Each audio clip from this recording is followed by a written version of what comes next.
Барлықтарыңызға сәлем, арнамызға қош келдіңіздер.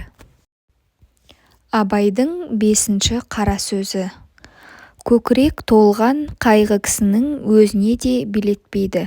Бойды шымырлатып, буынды құртып, я көзден жас болып ағады, я тілден сөз болып ағады.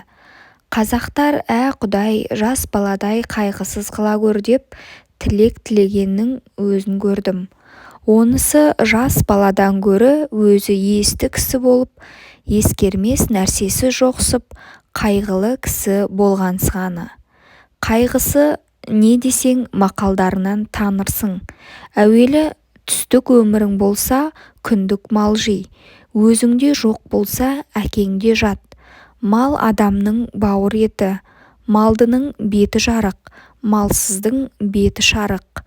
Ер азығы мен бөрі азығы жолда, ердің малы елде, еріккенде қолда. Берген перде бұзар, алаған қолын береген. Мал тапқан ердің жазығы жоқ, байдан үмітсіз, Құдайдан үмітсіз. Қарның ашса қаралы үйге шап, қайраны жоқ көлден без, қайыры жоқ елден без деген осындай сөздері көп, есепсіз толып жатыр. Бұл мақалдардан не шықты? Мағлұм болды, қазақ тыныштық үшін, ғылым үшін, білім үшін, әділет үшін қам жемейді екен. Мал үшін қам жейді екен, бірақ ол малды қалайша табуды білмейді екен. Бар білгені малдыларды алдап алмақ, яки мақтап алмақ екен. Бермесе оныменен жауласпақ екен. Малды болса әкесін жаулауды да ұят көрмейді екен. Әйтеуір ұрлық, қулық, сұмдық, тіленшілік, соған ұқсаған қылықтың қайсысын болса да қылып жүріп, мал тапса жазалы демесек керек екен. Бұлардың жас баланың ақылынан несі артық?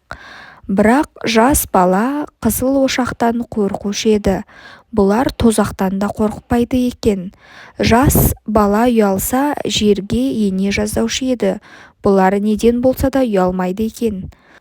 Сол ма артылғаны? Қолымыздағыны үлестіріп талатпасақ, біз де өзіндей болмасақ безеді екен.